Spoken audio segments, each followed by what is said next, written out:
just watching online and seeing what everyone has to say, going to all the places I usually go to, all the same Reddit forums, and just seeing what everyone says and soaking it up and seeing how I can improve. You've been traveling the world a bit lately to help spread the good word of this. London, Madrid. What's it like to see the fans out there? I mean, we've talked about this. You've known fandoms. Fandoms know you in the past for Superman, but now they see you as this other iconic character. Is it a different kind of an experience given this fandom versus others you've experienced? I wouldn't say it's a different experience necessarily. Obviously, being on this tour was a different experience, with it being post-COVID and the COVID rules still in place. Not being able to interact with everyone was a real shame, because I do love going to these countries and seeing everyone and being able to say thank you in my own way by spending the time with them. But as far as fan groups are concerned, no, it's the same. It's that same passion, that same protectiveness over the thing that they love. And I love that because I'm one of them. I'm the same. Have you started to see the depictions of yourself in the fan art and the tattoos, etc.? You must have, encountered fans with Geralt as you on their bodies, and that must be so surreal. I haven't been able to be out that much, and so I haven't seen much in the way of tattoos yet. We'll see how season 2 does. I mean, a tattoo after one season is that's quite the commitment. On my back at the end of this, I'm going to show it to you, and you be honest. Tell me what you think. What I said, I didn't mean. Yeah, it's a great choice. So a lot of fans out there have just seen the first episode. They got a sneak peek at it. Yep. How does this episode set the stage for what we're going to see in season 2? We get to meet some new people. Christopher Hivju is now part of it, although a little unrecognizable, perhaps. Absolutely.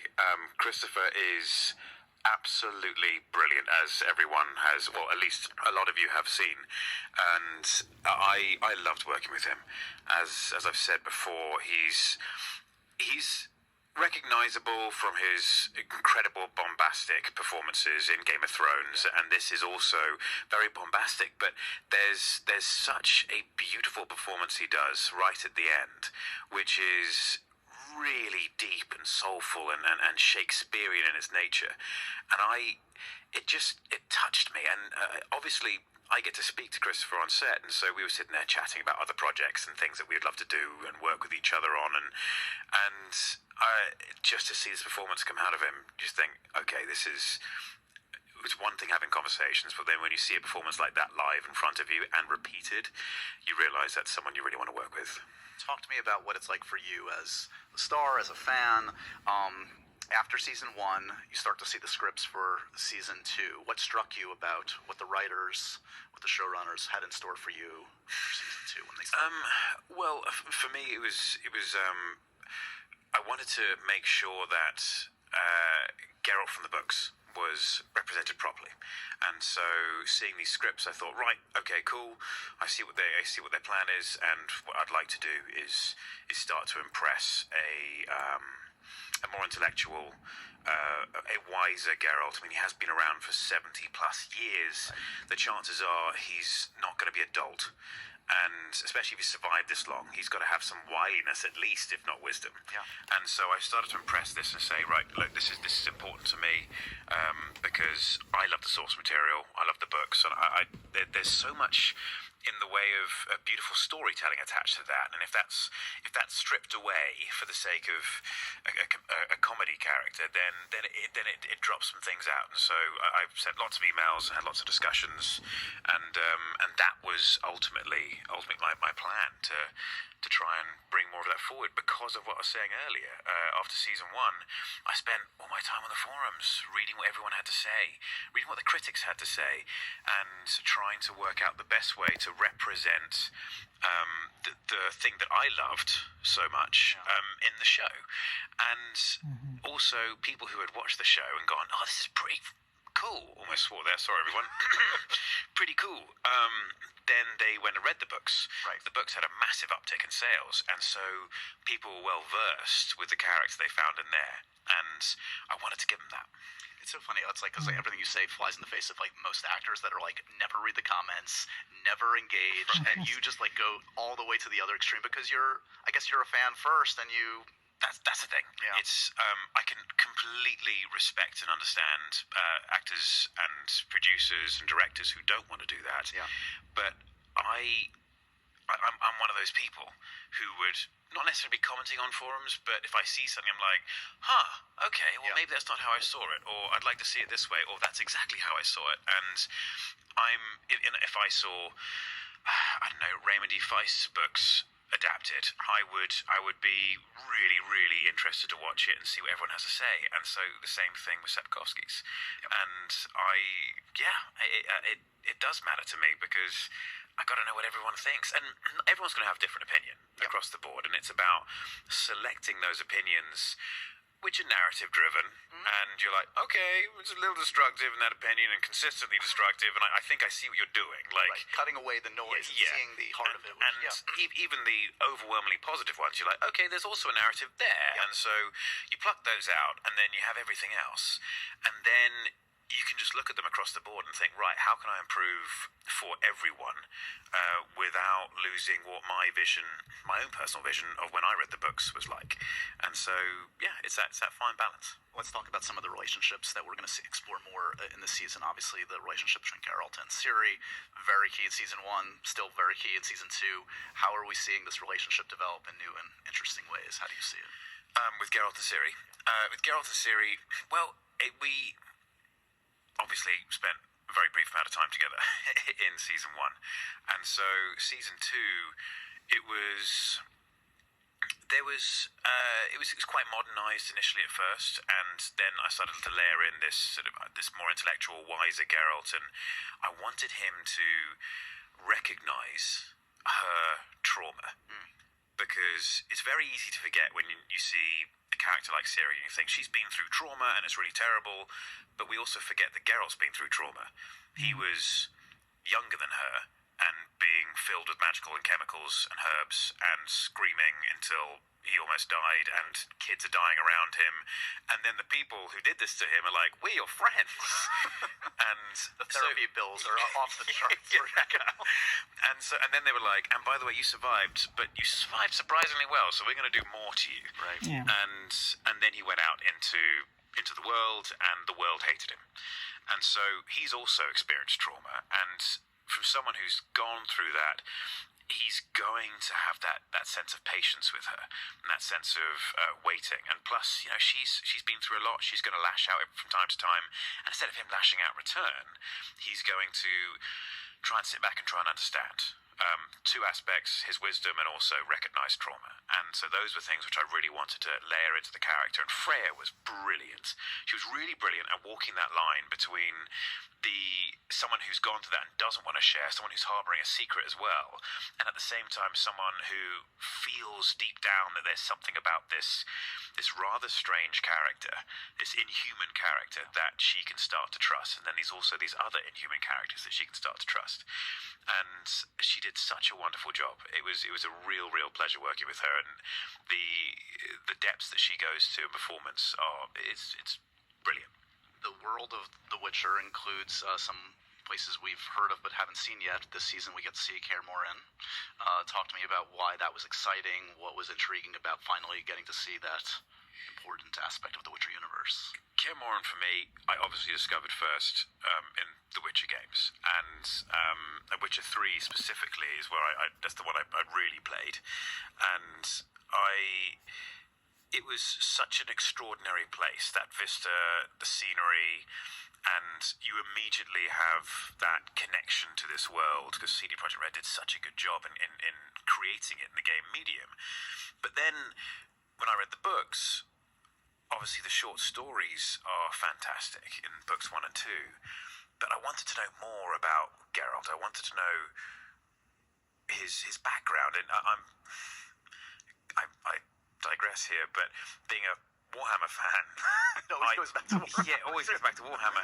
I read all of these codices and back in the day, the army's books, and they're all background, and it's all endless amounts of lore, and you get to know sort of the deeper and deeper nature of all of these characters, whether it's the Primarchs in the Black Library series or not. But it becomes this thing where you're going, but why, but what, and where does he come from, and who is he? And so Blood of Elves showed me that.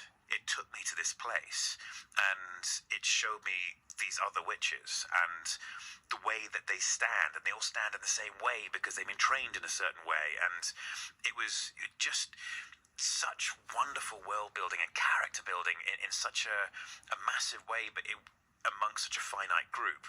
And that's why Kaer Morhen was so important to me. I wanted to have that same feeling from reading the books, and Andrew Laws did such an amazing job designing those sets, and it was a stunning place. I mean, talking about fleshing out the character and the backstory, etc., you must have been very much looking for. I know.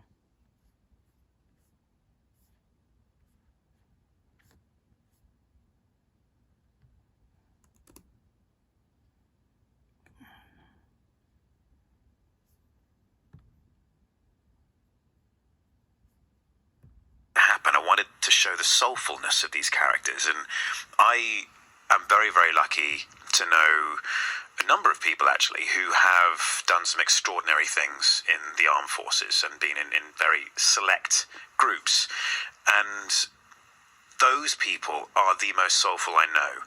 They're the most emotionally connected to one another, and also have the capacity to be emotionally connected to other people. I'm sure there's a very long psychological road to go down as to work out the why of that. Sure. But that's what I really wanted represented with this group, and especially amongst Vesemir and Geralt, who have a particularly close connection. Yes. And so, again, another thing I campaigned for was to make sure that it was a soulful relationship and a genuinely open, sensitive, meaningful one. Deep psychological relationships and great settings. Let's talk monsters. Let's talk. I mean, come on, you can't do it without the monsters. Yeah, but the cool stuff. The cool stuff. That's the 12-year-old in me comes out. Episode 1 in season 2, we see the Bruxa. What can we expect from the monsters we're going to see in this season? Was there it's hard to keep raising the bar, but you have to. Yeah, I mean, there's lots of monsters, and they're all very exciting, and there's a new origin story based around them, and I don't want to say too much, actually, because there's a lot for everyone to discover still. But the VFX team have done an absolutely brilliant job. They really, really have, and Andrew Laws helped design all the monsters as well.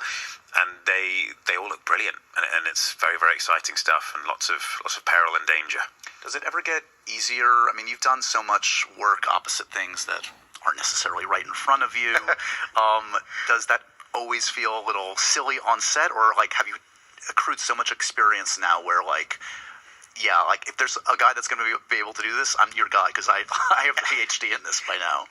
I mean, I definitely have experience in it, for sure.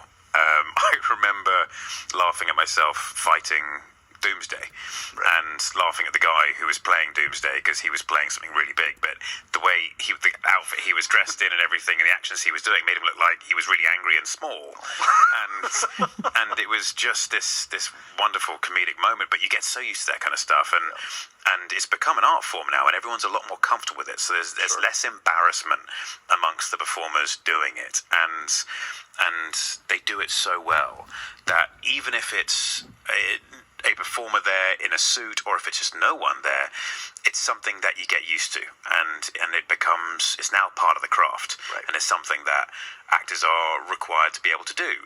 The big thing is trust. Yep. It's trust in the people who are going to make the cuts, the people who are going to put the VFX together, to make sure that they make you look your best. Right. And that's a big thing. Yeah, you can't have a doubt in your mind. You have to commit 150%, or else it's not going to show up. You do, yeah. Right. And just hope for the best. The physical transformation for you is always important to this character, obviously. Talk to me about when you get in the makeup chair and you go through that process, and when you go back into season 2, that must give you so much just as you start to transform. Does it change your mindset as you sit in that chair? Yes, it does, absolutely. You're like, no, I just want to get out of that. Shorten it. Yeah, no. Jackie Ratour and Avalamas are my hair and makeup, respectively, and they are extraordinary at what they do. And so the amount of work that goes into that and the transformation process becomes such a thing that once it's finished and done, and you do look like the character. You don't feel like you are wearing a funny wig and you've got white makeup on. It becomes something else, and you start to move differently, and you start to become. I mean, I always think of Geralt as the way he moves is predatory, and because he is this finely honed and trained hunter. Yeah. And